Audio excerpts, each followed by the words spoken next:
জাহাঙ্গীরনগর বিশ্ববিদ্যালয়ে ৩৩ বছর পর অনুষ্ঠিত হল কেন্দ্রীয় ছাত্র সংসদ ও ২১টি হল সংসদের নির্বাচন। বৃহস্পতিবার সকাল ৯টা থেকে বিকাল ৫টা পর্যন্ত ভোট গ্রহণ হয়। তবে কিছু হলে ভোট স্থগিত হওয়া এবং কারচুপির অভিযোগের কারণে ভোট গ্রহণ চলে সন্ধ্যা ৭:৩০ পর্যন্ত। নির্বাচনে মোট ১১,৮৯৭ জন ভোটারের মধ্যে প্রায় ৬৮% ভোটার তাদের ভোটাধিকার প্রয়োগ করেন। কেন্দ্রীয় সংসদের ২৫টি পদের বিপরীতে প্রতিদ্বন্দ্বিতা করেন ১৭৭ জন প্রার্থী।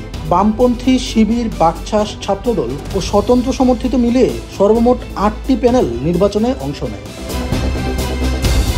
ভোট শেষে বৃহস্পতিবার রাতেই সিনেট হলে গণনা শুরু হয়। এবারের নির্বাচনে প্রথমবারের মতো অপটিক্যাল মার্ক রিকগনিশন বা ওএমআর প্রযুক্তি ব্যবহারের কথা থাকলেও যন্ত্র সরবরাহকারী প্রতিষ্ঠানের রাজনৈতিক সংশ্লিষ্টতা নিয়ে প্রশ্ন তুলে ছাত্রদল সমর্থিত প্যানেল। RICL TMX, যুগের পর যুগ স্থাপনা থাকে মজবুত।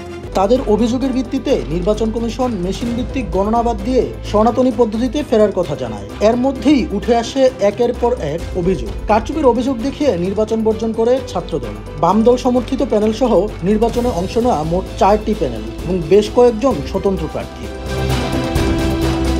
চূড়ান্ত নাটকীয়তা শুরু হয় ভোট গণনা কেন্দ্র করে। গণনা চলাকালে একাধিকবার ফল প্রকাশের সময় ঘোষণা করলেও তা বারবার স্থগিত করা হয়। পূর্ব ঘোষণা অনুযায়ী ফল প্রকাশের কথা ছিল বৃহস্পতিবার রাতেই। ভোট গ্রহণে দেরি হওয়ার কারণ দেখিয়ে সেটি পিছিয়ে নির্বাচন কমিশন প্রথমে শুক্রবার দুপুরে ফল প্রকাশের কথা জানায়। সেটাও দফায় দফায় পিছিয়ে শেষ পর্যন্ত দাঁড়ায় শনিবার সন্ধ্যা 7টায়। পরে সেটিকে আবার এগিয়ে আনা হয় বিকেল 4:30টায়। প্রায় ৪৫ ঘন্টা টানা গণনা প্রক্রিয়ায় চরম ভোগান্তিতে পড়েন শিক্ষক কর্মকর্তারা।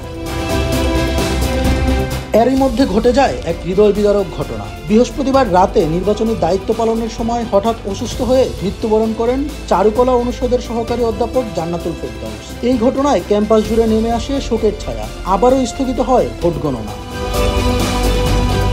দীর্ঘসূত্রিতা ও বারবার সময় পরিবর্তনে শিক্ষার্থীদের মধ্যে দেখা দেয় অসন্তোষ। প্রার্থীরাও নির্বাচন কমিশনের স্বচ্ছতা ও দক্ষতা নিয়ে প্রশ্ন তুলে। তবে কমিশনের দাবি সনাতনী পদ্ধতির কারণে গণনায় সময় বেশি লেগেছে। এরই মধ্যে কারচুপি ও অনিয়মের অভিযোগ তুলে ফল প্রকাশের আগেই পদত্যাগ করেন নির্বাচন কমিশনের দায়িত্বে থাকা 2 শিক্ষক। সব জল্পনা কল্পনা পেরিয়ে সবশেষে শনিবার বিকেল 5:15টায় শুরু হয় আনুষ্ঠানিক ফলাফল ঘোষণা। সেখানে ঘোষণা করা হয় হল সংসদ ও কেন্দ্রীয় সংসদের বিজয়ীদের নাম ও ভোটসহ নির্বাচন সংক্রান্ত অন্যান্য তথ্য। জাকসু নির্বাচনে এবার ভিপি হিসেবে নির্বাচিত হন স্বতন্ত্র শিক্ষার্থী সম্মেলন প্যানেলের প্রার্থী আব্দুর রশিদ জিতু। জিএস নির্বাচিত হয়েছেন শিবির সমর্থিত প্যানেলের প্রার্থী মাজহারুল ইসলাম। এজিএস নির্বাচিত হয়েছেন শিবির সমর্থিত অপর 2 প্রার্থী আয়েশা সিদ্দিকা মেঘলা ও ফেরদৌস হাসান। ৩৩ বছর পর ফিরে আসা জাকসু নির্বাচন ঘিরে শিক্ষার্থীদের অংশগ্রহণ ও উচ্ছ্বাস ছিল চোখে পড়ার মতো। কিন্তু ভোট গ্রহণ ও গণনা প্রক্রিয়ার নানা অব্যবস্থাপনা এবং একাধিক প্যানেলের ভোট বর্জন নির্বাচনের ফলাফলের প্রতি শিক্ষার্থীদের আস্থায় কিছুটা হলেও নেতিবাচক ছাপ ফেলেছে বলে মনে করছেন অনেকেই। ডেস্ক রিপোর্ট, জয় জয় দিন।